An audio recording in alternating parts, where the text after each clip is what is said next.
जितने लोग एंजाइटी में सफ़र कर रहे हैं, ध्यान रखें कि अगर आप अपने ट्रिगर को पकड़ लेंगे तो ये जो फॉल्स अलार्म है इससे आप बिल्कुल बच जाएंगे। देखिए मैंने थोड़ा सा चार्ट ड्रॉ किया है आपको बताने के लिए, हो सकता है आपको आसानी हो।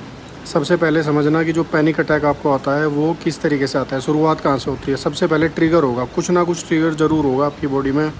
अकेले बाहर जाना या जो भी है, जो थॉट्स का साइकिल बना हुआ होगा वो होगा, कुछ भी होगा ट्रिगर। मान लो थोड़ी सी हार्ट बीट बढ़ गई, ज़रा सी थक गए आप या ज़रा सी सांस फूल गई, तो आपको जो बॉडी सेंसेशन है उसके बाद कनेक्ट है वो सीधा फॉल्स थॉट से ऑटोमेटिक आएगा। समथिंग इज़ रॉन्ग, किया कुछ अब बस गड़बड़ हो गया, अब मरे तब मरे, यहाँ से बेहोश हो जाएंगे या पागल हो जाएंगे या इतने थॉट्स आ रहे हैं, जो भी है इस तरह के जो फॉल्स थॉट हैं, मतलब आपके जो गलत थॉट्स हैं वो आपको आएंगे। उसके बाद जो फियर का इमोशन है, एनजाइटी है, वो इमोशन आपके अंदर डेवलप होना शुरू हो जाएगा। फियर और एनजाइटी जैसे ही डेवलप होगी तो वो आएगी सीधा आपके बॉडी रिएक्शन पे। होगा क्या कि आपकी हार्ट बीट तेज़ हो जाएगी, पसीने आने शुरू हो जाएंगे, चक्कर, बेहिसाब घबराहट आपको।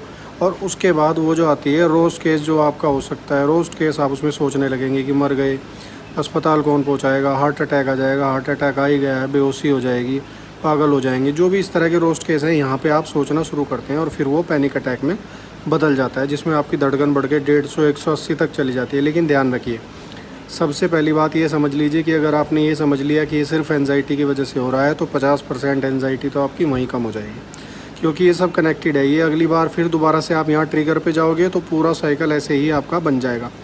साइकिल तोड़ने के लिए आपको करना क्या है कि इसको तो सिर्फ पहचानना है ट्रिगर को, और फॉल्स थॉट को यहीं पे करेक्ट कर देना है सीबीटी के माध्यम से, कि जब मेरी सारी जांचें नॉर्मल हैं, मेरे पास क्या प्रूफ है इस बात का कि ये हार्ट अटैक है या पागल होने के लक्षण हैं या मुझे कोई हार्ट अटैक आ जाएगा, क्या प्रूफ क्या है इस बात का। जैसे ही आप अपना प्रूफ मांगेंगे अपने ही ब्रेन से तो आपकी आधी एनजाइटी काम डाउन हो जाएगी। उसको पता लगेगा कि एक सिर्फ फॉल्स अलार्म है जो एनजाइटी की वजह से है और थोड़ी देर में खुद ब खुद ठीक हो जाएगा। पैनिक अटैक 15-20 मिनट से लेकर के आधे घंटे में खुद ही ठीक हो जाता है, अगर आप कुछ नहीं भी करेंगे तो भी। आपको करना क्या है कि थोड़ा सा साहस दिखा के, हालांकि मुझे पता है जो एनजाइटी से गुजर रहे हैं उस समय मुश्किल होता है, लेकिन फिर भी साथियों थोड़ा सा साहस आप दिखाओ, यकीन मानो कि आप इससे 100% बाहर निकल जाओगे। थोड़ा सा साहस दिखा के बस वो पैनिक अटैक आपको एडजस्ट करना है कुछ देर के लिए और वो खुद ब खुद ही स्लो डाउन हो जाएगा। इस तरह की जानकारी के लिए आप चैनल सब्सक्राइब कर लीजिए। मैं अब एनजाइटी के ऊपर डे टू डे लाइफ में जो भी आपकी समस्याएं आ रही हैं उसके ऊपर वीडियोस बनाता चलूँगा, जिससे आपको मदद मिलेगी और मोटिवेशन मिलेगी। ये जो भी मैं बता रहा हूँ ये सारा मेरा पर्सनल एक्सपीरियंस है, तो इससे आपको सीखने में बहुत हेल्प हो जाएगी।